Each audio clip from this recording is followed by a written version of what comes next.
மத்திய அரசு கொண்டு வந்த புதிய கல்விக் கொள்கை திட்டத்த தமிழ்நாடு அரசு ஏற்காவிட்டால் நிதி கிடையாது அப்படின்னு மத்திய கல்வி அமைச்சர் தர்மேந்திர பிரதான் பேசியிருக்காரு. இது நியாயமா? இல்ல. இது ஒற்றை வரியில இப்படி கேட்பது என்பது தவறானது. கடந்த சில வருடங்களாகவே தொடர்ந்து பல்வேறு அரசுகளுடன் கலந்து ஆலோசித்து இந்தியா முழுமைக்கும் பொதுவான ஒரு கல்விக் கொள்கை நாம இந்த மத்திய அரசாங்கம் அதை உண்டாக்கி, அது என்ன சொல்லிக் கொடுக்க வேண்டும் என்று சொல்லவில்லை. எப்படி சொல்லிக் கொடுக்க வேண்டும் என்று தான் சொல்கிறது. இதை முதல்ல நாம புரிந்து கொள்ள வேண்டும்.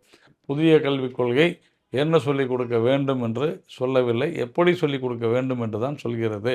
அப்படின்னு சொன்னா, பாடத்திட்டங்கள் எல்லாம் அந்தந்த மாநிலங்களை சார்ந்தவைகள் தான். அதனால அது விஷயம் அது இல்ல. ஸோ, இதில என்ன ப்ராப்ளம் அப்படின்னு சொன்னா, இங்க இருக்கக்கூடிய ஏழை, நடுத்தர, கிராமப்புற மாணவர்கள் அறிவே பெறக்கூடாது என்று இங்க இருக்கக்கூடிய தமிழக அரசியல்வாதிகள் நினைத்துக் கொண்டிருக்கின்றனர். இதுதான் விஷயமே.